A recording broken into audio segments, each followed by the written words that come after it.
Hi, everyone. Welcome to Stigma-Free Society's Wellness Chats with Nisha. I'm Nisha Khare, co-founder of Human Biography and Women of Wonder Global. I'm a director, producer, registered clinical counselor. And through this Facebook Live event, I'm representing the Stigma-Free Society. And they are a Canadian registered charity that aims to reduce stigma of all kinds with a focus on mental health.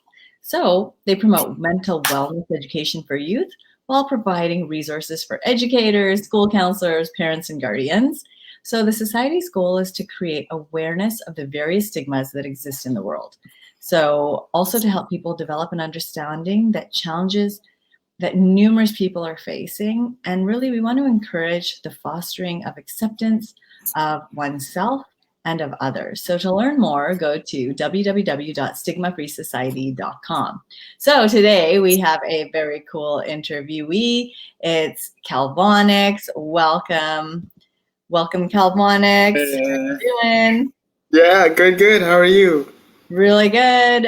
Really happy to have you on here. This is Yes, thank you for having me. It's an honor. I just feel like it's cool to have a rapper on here. Like that's Oh just, yeah, I'll try to be my coolest self, for this 30 minutes. and then I feel like pressure that I should try to be my coolest self, and I'm probably not going to be cool. It's super awkward, but we'll just go with it, right? Like, Yeah, for sure. Of course, that's what we gotta do. yeah, because I feel nowadays real is cool, right? Oh yeah, for sure. And if it's awkward, then you just bask in that awkwardness for 30 minutes. We'll just hang with it for a minute. So I'm going to tell you guys a bit about Kalvonix. So Kalvonix, Calvin Chu, is a rapper, a singer, a songwriter, a mental health advocate, and a motivational speaker. And he wants to work to inspire others through music and storytelling, so through the arts, which is beautiful. So Chu was born with cerebral palsy. And Calvin was often bullied by his peers at a young age. And it really got to the point where he would come home crying to his parents, begging to have his disability taken away. And so it wasn't until the age of 12 when Calvin discovered his talent and passion for rap music, which is super cool, and using the genre as an outlet of self-expression, he birthed Kalvonix, which is a cool name. It ties into your name. And so he used Kalvonix to tell his life experience through music. So some of the accomplishments he has include having an academic essay and rap album published. He was awarded 2015's Top 25 Under 25 by the Surrey Board of Trade. And he performed in front of 12,000 people for the 2010 Winter Games. And he was also the 2019 LocFilesMedia Wildcard Champion. So great achievements. And very cool accomplishments, and also like an interesting path you've taken, that it wasn't always easy. As like it started off maybe pretty hard and definitely having some challenges. So maybe you could tell us a bit about yourself so everyone can kind of get to know you, like who you are. Sure. How did you come to be where you are today? Yeah. So all rappers, they have backstories, right? So let me paint a picture for y'all with my words. All right. Perfect. So basically, I was diagnosed with cerebral palsy at 12 months when, and basically the only reason why my parents kind of realized that something must be going on was, when babies usually start crawling or moving a little bit, I was very stiff and my arms were kind of straight and my legs were straight and I didn't move at all. And so, in a nutshell, when I was diagnosed with cerebral palsy, it was kind of discovered that I would be needing to use crutches or a walker to get around, and then use a wheelchair for longer distances.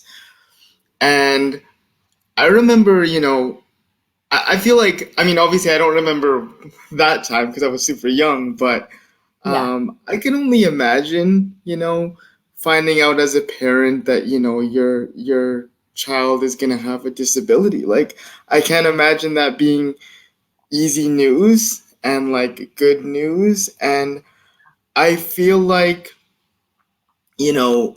my parents right away, they've told me stories throughout the years of how right away when they learned that I had cerebral palsy, they went to the library, they went to borrow books on what cerebral palsy was and what they Wow. can do to help. And so realistically, I didn't even realize that I had a disability early on because I was lucky enough to have a mom and dad and a family. Also, it's just like a Filipino thing, like we're super caring. but Wow. yeah, they just really cared for me and loved me just like any other ordinary, person without a disability. So Mm. I didn't realize that I had any really significant difference physically until elementary school. And Okay. in elementary school, I remember, when you first get to kindergarten and you have to line up in front of the door before you get into class. I remember feeling all of these eyes on me all at once, and it felt really awkward. And I remember hearing things like, you know, why is he walking like that? Why does he walk with those canes? His legs must be broken.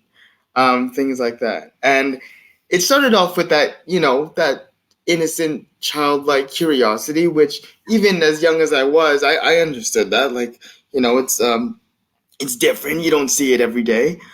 But then once I got to grade one, grade two, grade three, I started to hear words like cripple or useless or different. And unfortunately, it turned physical. So I think, reflecting back on it now, I think, especially when you're so young, the easiest way to understand something or someone who is different from you, Yeah. unfortunately, can sometimes be bullying. And so I was bullied a lot in elementary school. I was tied to flag posts, I was whipped with skipping ropes. Um, I was told pretty much on the daily that my parents were going to one day give me away because I had a disability. And it was just such a confusing time because I would hear all that at school, but then I would go home and be like showered with love. Wow. So it was just so confusing, and I just remember coming home one day crying, and I was just like, Mom, kind of like, when you mentioned in my bio, this was the day I came home. I think I was in grade four at the time, and I came home and I was like, Mom, I hate that I have cerebral palsy. Why did God make me this way? Please take it away. Oh, Um, and I can't imagine that being easy for a mom to hear. Like, even just thinking of that, and if I had a child and my child said that to me, I feel like that would break my heart. But I remember, my mom didn't miss a beat. She just took me in her arms and she said, Calvin, you have this disability for a reason. And wow. I truly believe that you're going to use it someday to help people. Oh, Okay, so keep in mind, I'm in grade four, right? So she yeah. says this to me, and in my mind, like I didn't say this out loud, but in my mind, I remember being like, that's such a mom response. Like, that's such a mom thing to say. Everything's Okay, all right, mom, right? in And she, yeah, like I didn't really understand it. I didn't really get it. But then, a few more, like I'd say 2 more years of kind of that way of thinking for Mhm. me and bullying kind of happened. But then in Yeah. grade seven, I discovered something magical. And uh, grade seven, I discovered the song "The Real Slim Shady." Oh, And it's a great and I song. remember, right, yeah, and early on, this is like early on in Eminem's career. He was like really popular, and students and children and teenagers and even kids, they loved Eminem, but parents were terrified of Eminem because of the language he used and everything like that. So I remember all of the parents being like, "Don't listen to Eminem because he's a bad influence," and my mom was like, "Calvin, you can only listen to the censored version on the radio. We're not going to buy you the Eminem CD, right? And I was a good kid, so I was like, okay, Mom, like I won't listen to Eminem. But my mom forgot that we are Filipino, and Filipinos have karaoke parties, all right? So a lot of them. And karaoke parties have a lot of cool cousins. Oh. And one night, my cool cousin passed me an Eminem CD, and it was like a drug deal. Like he pulled it out of his jacket, and he was like, "Calvin, I have it." Right?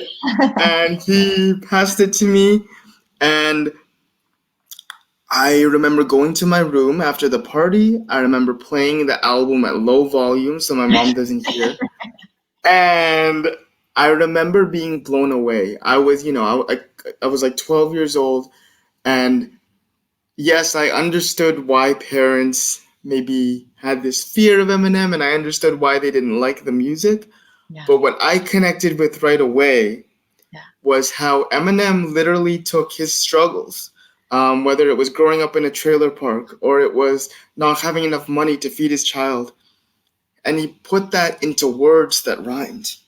And people can relate to it, and now people all over the world are looking up to him, and it was really angry, and a lot of it was harsh. But I really liked that Eminem was like channeling this anger into something that people can relate to and listen to. And I was like, I want to do that. This is what I need to do. For me. So, right? And so I ended up, I went to the dollar store. That's where all rap careers start, at the dollar store. And I bought myself a journal. And I wrote my first rap. And right away, like even as young as I was, I understood that if I wanted to do this rap thing, I wanted it to come from an honest place. And so right away, I started writing raps about my life struggling with a disability. Yeah. And I can't say I was a good rapper when I first started, but I definitely was.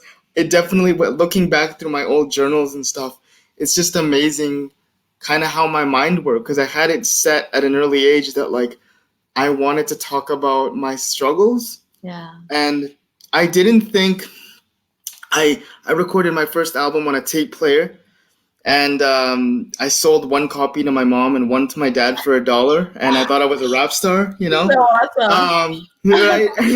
And I never would have thought that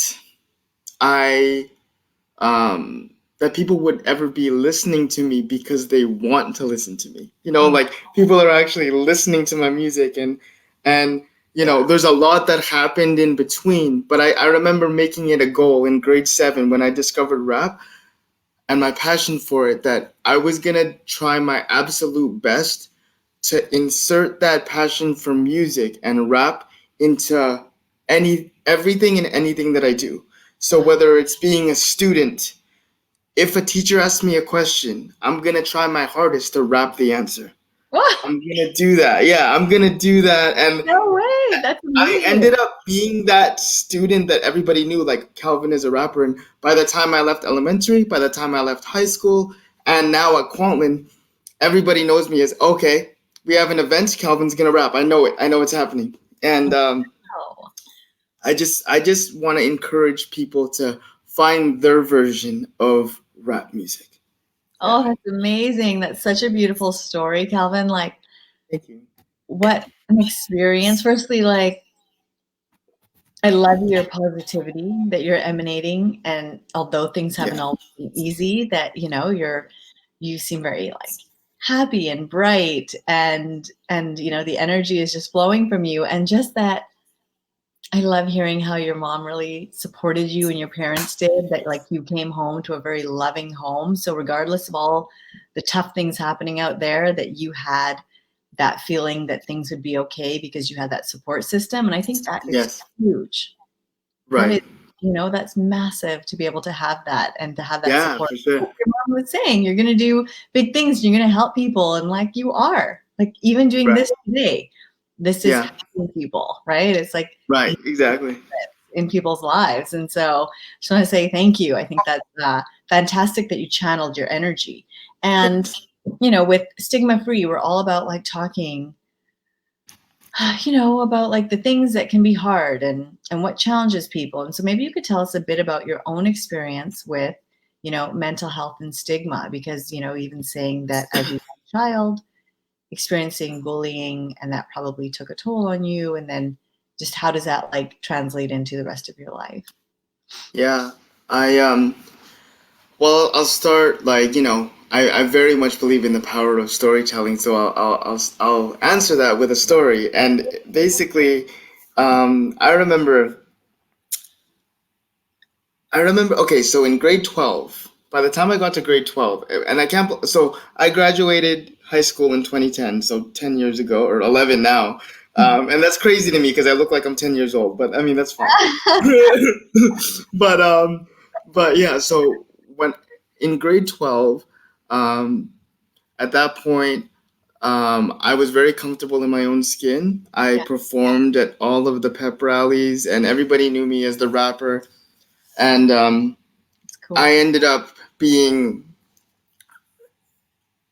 So my cousin is an event planner, and she ended up inviting me to perform for the Winter Games in front of 12,000 people. And so I did that, and they ended up chanting. I remember them chanting like Kalvonix, and I felt like Jay-Z. I was like, "What's going on?" Right? And what's crazy is in the crowd of that 12,000 people was a man named Chin and Jetty. I don't know if you've heard of Chin and Jetty, but I know him. yes, Very yes, nice guy. right, Yeah, exactly, yeah, so talented. And he he had a hand in helping produce Eminem's Recovery album in 2010, totally. and I remember I went to meet with him at his studio in Gastown, and he told me like, you're already making a change, Calvin. Just keep doing what you're doing, and like you inspire me. And the fact that he walks on crutches as well, it was like, oh my God, he walks like me, and he's working with my heroes, like the people that I want to work with. So okay, so you gotta remember though that at this point I'm 17 years old, so I'm feeling myself a little bit, maybe a little too much. All right, so like I got I got to a point where I was like, Calvin, like you are the shit, pretty much is my mindset. And I remember slowly, like towards the end of grade 12, I started to have these thoughts of like, Calvin, like how are you gonna top this year? Like where are you gonna go from here? Can you get any bigger than this right now? Like, how are you going to do that? And it was so weird because I never really had that kind of, I didn't feel that sense of, I don't know if this is the right word, but that sense of insecurity since those early days being bullied. Like, it just felt like my own mind was being that bully at that point and kind of like poking me a little bit. Yeah. And so I remember when it got to the summertime and it was that break right before I started university, because I didn't take a break. It was just the summer and then university. So it was the summer. I knew I was starting at Kwantlen University, and I was a nervous wreck. I stopped recording, and if you know me, like I never stopped recording. I stopped wanting to hang out with friends, and I kind of like I remember crying myself to sleep at night, and I didn't know why. And so even like, being Bellet's Talk Day and all of these wonderful organizations that I'm now a part of working towards reducing that stigma around mental health, while we have a lot of work to do still, we've definitely come a long way since 2010. Oh yeah. And I remember in 2010, like I didn't really hear the term mental health or like know what that is. And when I tried to tell my parents what I was going through and what I was feeling, I could tell that they truly did want to help, but they also brushed it off though, because they didn't really understand what that was. So they were just kind of like, you'll get over it. Like it's in your head, it'll be okay. Yeah. Sometimes it's hard to understand what people are going through. Right, exactly. Right? If you don't say it. Yeah. And what connected though in that time was she's still my best friend. I have a best friend who was diagnosed with depression at a very young age, and she noticed that I wasn't rapping anymore. She noticed that I didn't want to hang out. And so she called me up one day and she said, Calvin, I noticed these things, like, what's going on? Like, are you okay? And I didn't know what to say to her. And so after a little bit of silence, she was like, do you want to meet me at a park and we can talk about it? And I was like, sure, I haven't really gone out this summer, so I would love to meet you at a park. So we went to the park, and right away she just sat me on a bench. She was like, Calvin, what's going on? And when I didn't say anything and I started tearing for no reason, she was kind of like, okay, well, Calvin, I think I know you pretty well. Is it okay if maybe I can make a guess? Is that okay? And then if I'm totally off base, you can let me know. And I said, yes, please. Like, I don't know how to start this. And she said, okay, well, Calvin, I know that you've never taken transition easy. Like, when things are changing, I know that that's hard for you. And you just had such a wonderful grade 12 year. Yeah. Maybe you're worried about university and having it be a challenge and not being as successful, so to speak. And right away, like when she said that, I was just building up this expectation of myself, I feel, that was unfair to me. And when she said that, I was like, my gosh, she understands me, right? And so I you in a way without judgment, but just exactly what you saw. yes, so it was easy for you to say, yeah, exactly. And I really appreciated how she asked me first too. Like Yeah. it wasn't, she didn't come at it like, okay, this is what I think what's going on. She asked me first, and I pretty much just fell into her arms at that point and was like, oh my gosh, thank you for understanding. And Which is a really good point, because I think sometimes people think they may be helping someone they love by saying, friends or family saying like, what's wrong with you? I think something's wrong. This is right, what you need to do. You have to do this. You have to do that. That's going to make you feel better. And right, exactly. really hit home with people, right? That just might make you pull away more. So it's great that she asked permission and then actually like said, these are the things I'm noticing. Is this true? Right. Exactly. Yeah, that was so important to me. And so she actually, after we talked about it, I felt so much better. I felt like this weight was lifted, and obviously the anxiety about university was still there, but she ended up coming with me to Kwantlen on my first day. And I remember I was like, why is there more than one building? Like, what sorcery is this? What's going on? And but I can happily say now, like obviously there was some struggles, and it wasn't easy all the way through, like any journey, but I can happily say now that I had a even better time at Kwantlen than high school, and I experienced so much. I've met like lifelong friends in both the students and the professors who supported me, and I found even more success. That publication that happened, the top 25 stuff, that all happened in university. And I just remember, just taking it back a little bit, I just remember my parents saying to me around the time when I was just starting university, um, I remember my parents kind of pulled me to the side and was like, Calvin, realistically, because you have a disability, when you walk into a room, maybe they don't mean to, but people are going to start off by doubting you. Yeah. And I remember my mom saying, you're going to have to work twice as hard to prove that you can do it like anybody else. Wow, yeah. And that was so powerful to me. I was like, oh, that stuck with me. And so I hope now, I have my own like outreach program. I'm part of different organizations. And maybe I tell just us hope. about that. Yeah, tell us a bit about Oh, for sure. organizations in the outreach program you're part of? Yeah, for sure. So in my I was in like a second year creative writing course.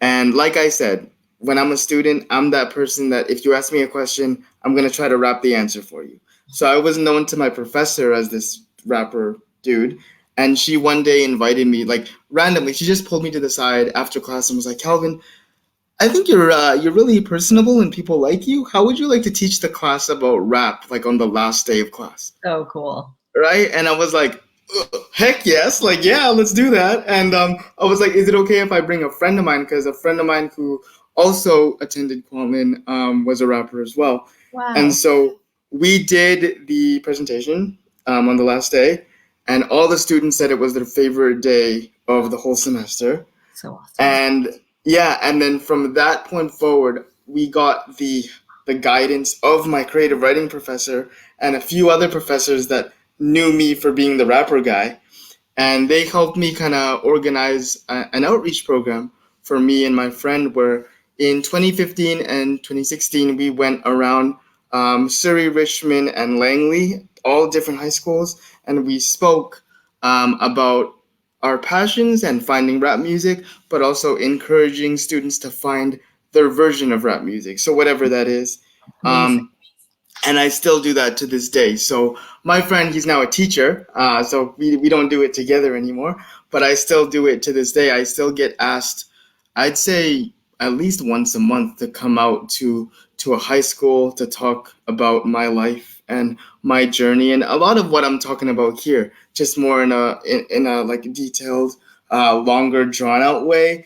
And then I always end with kind of bringing it back to the students. My parents always told me that I had to work twice as hard to prove that I can do it. I try to encourage the youth or whoever I'm talking to. I'm like, I realize that my story is a little unique and I'm not going to connect with everybody. But I hope that those who I am connecting with today, whether that's one person, whether that's three, I just hope that you take that passion, whether it's painting, whether it's dancing, whether it's yelling into a pillow, whatever your passion is, find it, take it, grasp it, and hold on to it dearly. Because no matter what you look like, no matter what you think in your mind is your flaw or your drawbacks, if you're passionate about something and you put it out into the world, it'll help people and people will connect with you. And I think that's why I'm doing what I'm doing today, because I didn't set out everything that I've spoken about. I didn't set out to do. It just kind of fell into place because I have this passion for it. And I really hope, I'm also a Jack Talk speaker for Jack.org, which is a youth-led organization based in Toronto, working towards reducing the stigma around mental health. And it's, I was invited to in 2018, I attended their summit in Toronto, which is like this huge summit. And I actually, I was able to perform and speak to a bunch of the Jack Talk speakers. And Great. I just can't believe that things, awesome opportunities, even speaking with you today, like opportunities keep coming because I feel like I'm very open and I just kind of wear my passion on my sleeve. And I feel like if I can get other students and youth and whoever I'm speaking to do that, then the same thing can happen with them, I love that. And I love that you are open, that you're open to whatever may come your way. And I think that there's a lot in that law of attraction, that right. you're looking and putting out positivity, then positivity will come back to you. Exactly. Yes. For sure. And I know with mental health, it can be hard to sometimes get down and feel like I can't. But if you find those little nuggets of like what you're thankful for or what made you happy in that day, then more good things can come. And so, I love your advice that you gave to young people. It's very meaningful. And so why don't you, as we end off here, share with us today, like, what are your plans for the future? What are your hopes and like what next on the horizon with like what you're going to do or what you would love to do? Okay, so I will say I just recently applied for an academic advising position. So I am hoping for that in my future. I hope you get it. Yeah, I would. Thank you. Appreciate it. I just know that no matter what I end up doing full time, it's gonna be something where I'm helping people and working with people directly because that's what I love to do. Still would love to get my master's in counseling Yeah, do it. down I've the done mine. road. It's great. Yeah, It's great. right. And hopefully just keep incorporating my music into every day. I'm working on, and speaking of just making connections, like my music has gotten to the point now with streaming that one of my songs just passed 2 million streams on Spotify. Ooh, And congratulations. people from, yeah, thank you, appreciate it. People from around the world are listening to my music, and one day at 2 a.m., I was naturally, rapper thing, I was naturally like Googling myself, and and I found someone in Australia who covered my song. Wow. I reached out to her. She was so, like, she sounds so good. Her name is Tate Brown. And we are now making an album together. And and we've never met. She's in Australia. So when I'm recording, she's asleep. And when she's recording, I'm asleep. And we just send each other our vocals and I'm editing everything. So anything is possible, I feel like things just keep happening. And so I just know that I want to help people, whether that's I'm an academic advisor, I'm counseling, I'm rapping. The goal is always the same. And That's amazing. Well, yeah. just so fantastic to hear your story and your inspiration and to hear like what you went through and experienced, but use that to like propel Right. yourself up. And Yes. that is super positive. And we just wish you all the best. I look forward to like hearing your album when it comes out. Like, make sure you send it out to us that we know where I to get will, it. yes, for sure. Yeah. Right. So thank you so much, Kalvonix, for being here today. Wishing you all the best. And to everyone watching, just know that like whatever you go through, whatever you experience, use that, take that to like build yourself up. And you can do anything you put your mind to, right? Start with one step at a time and find your passion. Finding your passion Exactly. and on that. So Yeah, once you have that passion, and you can be passionate about anything, like chicken, if that's your passion, like embrace that, for chicken and learn it. Anything, and learn it and do it. Yeah, exactly. Do it. Live chicken and whatever you want to Yeah. so thank you again, Kalvonix. Thank you to Thank you. everyone. And we'll see Appreciate you it. next week. Bye now.